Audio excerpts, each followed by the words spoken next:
The seventh chakra, or what we call the crown chakra, is located at the top of your head, and it connects you from this plane of existence to the higher planes of existence. As we look at it, there's 972 sections. Remember, we started out with the root chakra, had 4 sections, and then gradually went up in number of petals, and this has 972 petals. Its the ruling planet is Saturn. If you're familiar with astrology, they talk about a Saturn return. It's about, I think it's a 29-year cycle or something. And it has its significance in astrology as the Saturn return comes around, meaning Saturn is in the same place as it was when you were born.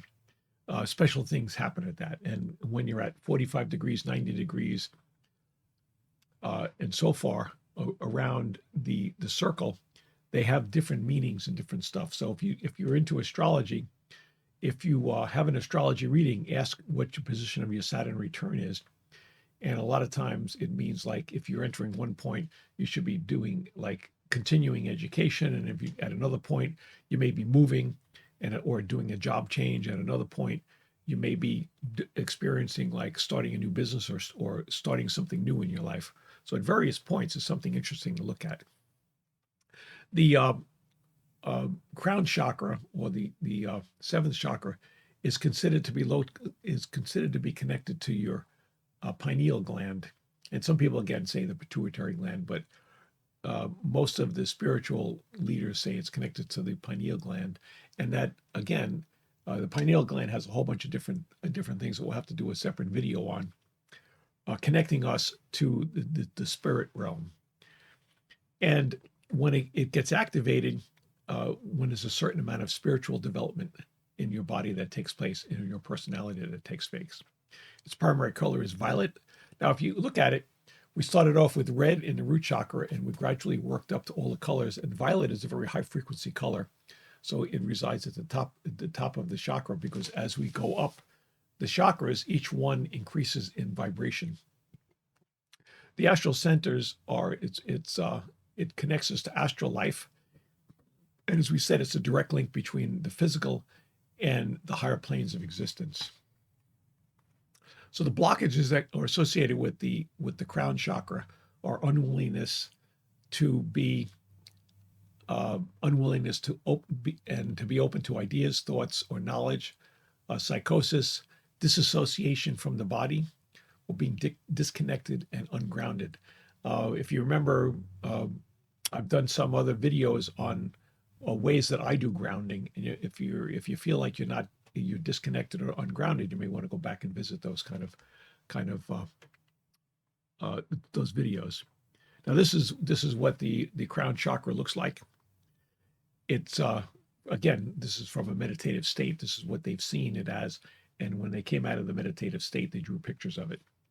So as you can see, there's very, very faint lines in there as it comes in from that center flower going out, and those are all the petals. And as it gets activated, because all the petals vibrate at different rates, it appears to be spinning when you look at it from a psychic point of view. So how have you been finding any identifying any blocks that you found with the different chakras that we've gone over, and how have you experienced it in your life? So please put in the comments and what you've experienced, and if these have been helpful for you in identifying areas that you may be blocked. Now, if you identify an area that you may be blocked, then what you want to do is go into a meditative state and start asking, how can I unblock this particular thing?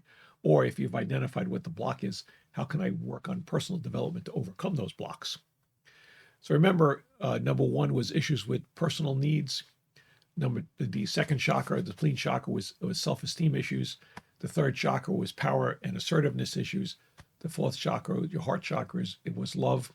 The fifth chakra, communications. And the sixth chakra, astral sight. And the seventh chakra is connecting to the higher planes of existence. So please comment, like, and subscribe to the channel. And send this link to anyone else you know who might be interested in learning more about the chakras, and anyone that you can think would benefit from this. Now, in my classes, I teach some of this in some of the classes. This is more of what I teach in my dream class, where we go into in-depth. It's about a day to day and a half long class where we go into in-depth discovery of how to analyze your dreams, how to interpret them, and how to understand them. So when you see symbols in the dreams, what do I need to work on in order to fix those things? So if you're interested in any of that, contact me. I'll go to my website, sign up for some of my newsletters, or there's other information up there you may want to see.